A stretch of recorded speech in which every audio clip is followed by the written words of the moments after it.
Bonjour à vous toutes et à vous tous, mes chers lectrices, mes chers lecteurs de zagrider.com. Je vous retrouve au show pour un nouveau test en indoor, en direct de l'ordinateur. Aujourd'hui, il sera question de retester le service mega.co.nz, car oui, avec la neige qui fond à l'extérieur et le buzz médiatique autour de ce produit qui est en train de s'effondrer, le service est de nouveau accessible. Il est enfin possible d'envoyer des fichiers, d'en télécharger, et donc cette fois-ci, je vais enfin pouvoir tester le service avec un niveau d'objectivité correct. Quels sont les débits en upload, quels sont les débits en download? La réponse, c'est tout de suite avec une belle connexion. Vous allez voir, on va pousser le service dans ses derniers retranchements. Allez, je passe derrière l'écran, à tout de suite.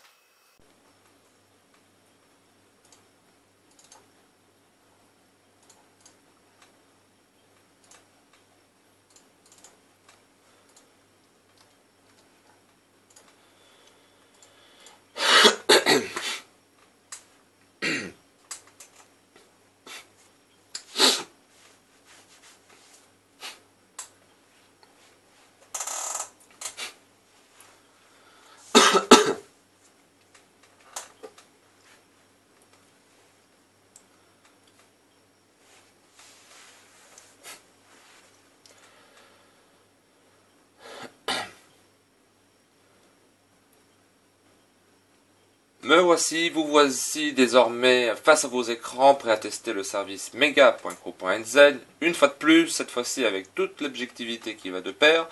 Comme vous le remarquez, la fenêtre dans laquelle je vais tester le service ici présente n'occupe pas entièrement mon écran, ceci est tout à fait normal car c'est une prise de contrôle à distance d'un serveur sur lequel est installé un Linux avec interface graphique, un Linux Ubuntu série 12. Ce petit serveur est hébergé au sein même du data center de la société online.net, un data center donc avec la connectivité qui va de pair, connexion sur internet 1000 mégas seconde symétrique. Pourquoi choisir une pareille connexion? J'ai envie, comme je l'ai dit précédemment, de vous montrer que même avec une connexion à 100 mégas chez vous, si vous avez la chance d'avoir la fibre optique, que le service mega.co.nz est à même d'absorber les données que vous lui envoyez. Donc on va tester immédiatement la bande passante de la connexion du serveur dédié à distance. On va utiliser le challenger de online.net OVH et on va se rendre compte que le débit est plus que correct. Il est 2h29, il est 14h30. Le débit en download est de 514 mégas. En descente, c'est un peu plus que la moitié théorique du débit nominal assuré par l'hébergeur. Et en upload, nous avons 157 mégas. Le débit en upload garanti étant de 200 mégas. C'est ok, c'est bon. Nous avons largement plus qu'une connexion fibre optique que l'on est à même de pouvoir trouver chez Free, chez Orange ou chez d'autres providers en France durant cette année 2013. Donc, le service mega.co.nz, vous savez comment vous identifier, vous savez comment vous inscrire. Je vais me connecter via mon compte. Et on va voir qu'aujourd'hui, normalement, cela fonctionnera parfaitement. Il est vrai que la dernière fois, j'étais un petit peu méchant, mais aussi, nous étions seulement à plus de 48 heures après l'ouverture du service, et ce dernier était assailli par des milliers, voire même des millions d'internet de par le monde. Donc on retrouve ici les fichiers que j'ai tenté d'uploader la dernière fois, ils sont quand même finis par être envoyés, cela a pris du temps.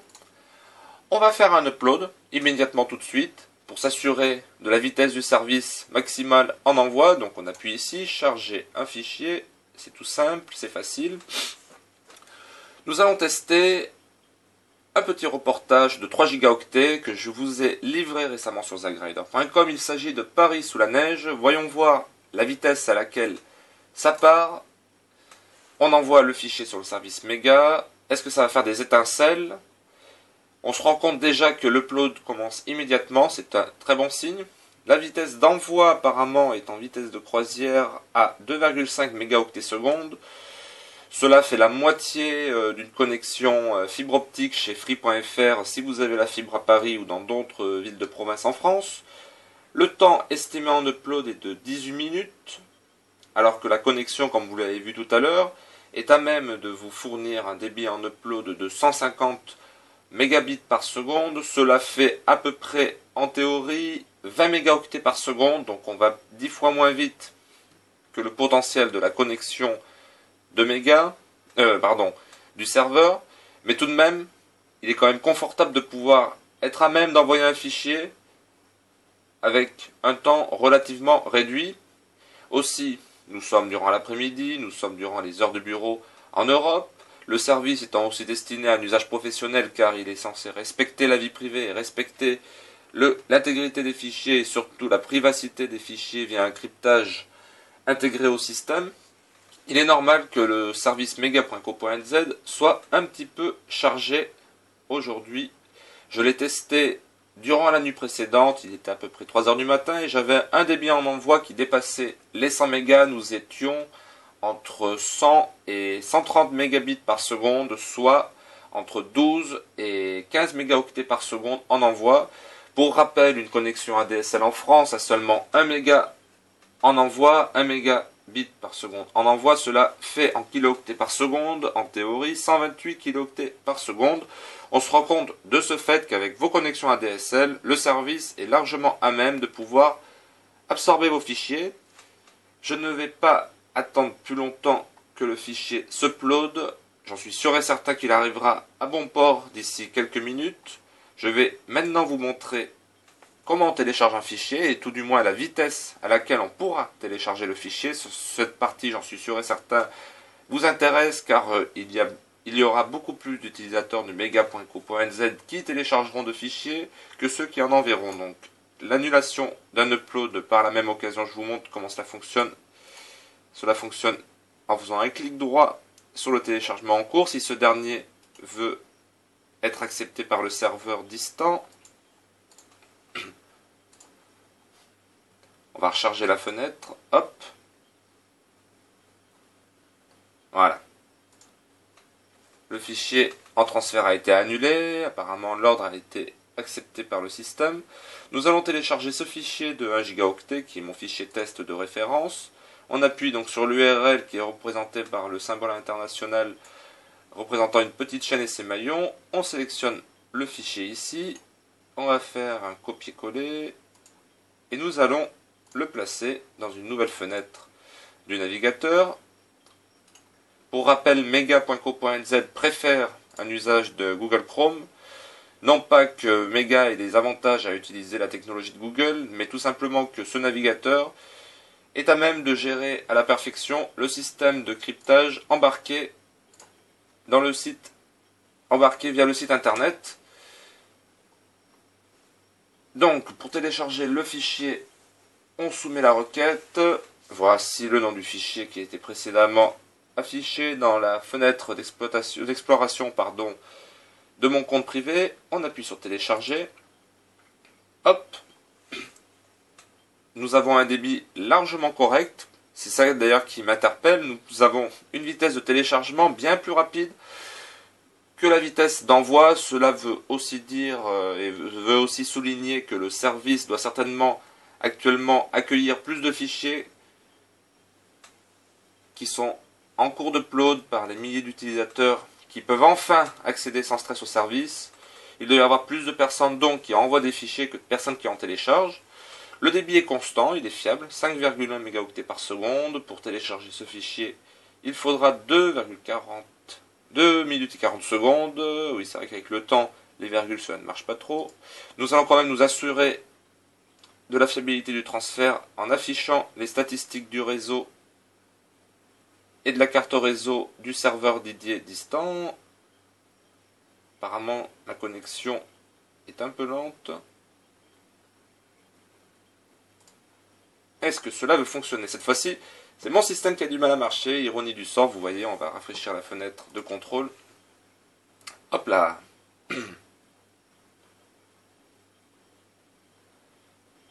Néanmoins, malgré les actions que j'effectue actuellement, le service, et tout du moins le débit, est largement correct. 4,8 mégaoctets seconde. Voici la fenêtre à la bonne heure. En m'excitant sur le contrôle VNC, j'ai dû l'ouvrir 2 fois, ceci n'est pas grave. Donc, total, voilà, bon, excusez-moi, c'est en anglais, mais c'est pas grave, je vous explique ici. Cette valeur signifie le débit en descente reçu par la carte réseau du serveur. Et on voit un débit oscillant entre 5,4 mégaoctets par seconde et 7 mégaoctets par seconde. L'interface de mega.co.nz faisant une moyenne pondérée de ces valeurs. Vous voyez, on a fait même une petite pointe à 8,2 mégaoctets par seconde. C'est proche du débit d'une connexion fibre optique pour les particuliers en France, à 100 mégas. Voilà, 8 mégaoctets en descente, ceci est parfait. On s'est assuré des chiffres. Nous allons maintenant réduire cette fenêtre. Hop là, c'est merveilleux. 5 mégaoctets seconde en descente. Toujours aussi stable. De ce côté-là, j'ai absolument rien à redire. C'est parfait. Le service honore ses engagements. Aussi pour les curieux, j'en suis sûr et certain que vous vous posez cette question. Où sont situés les serveurs de mega.co.nz, sachant que le service est édité par une société néo-zélandaise. C'est presque la porte à côté pour les Australiens. On pourrait se poser la question, on pourrait se dire que les serveurs de mega.co.nz sont hébergés en Nouvelle-Zélande, mais ceci serait une erreur d'un point de vue technique, d'un point de vue de débit, d'un point de vue même financier, car pour l'Europe, il y a des serveurs qui sont hébergés en Allemagne, logiquement dans la ville de Francfort-sur-le-Main. On va s'assurer de cela tout de suite en faisant un trace-route directement sur le site de mega.co.nz pendant que le fichier se télécharge.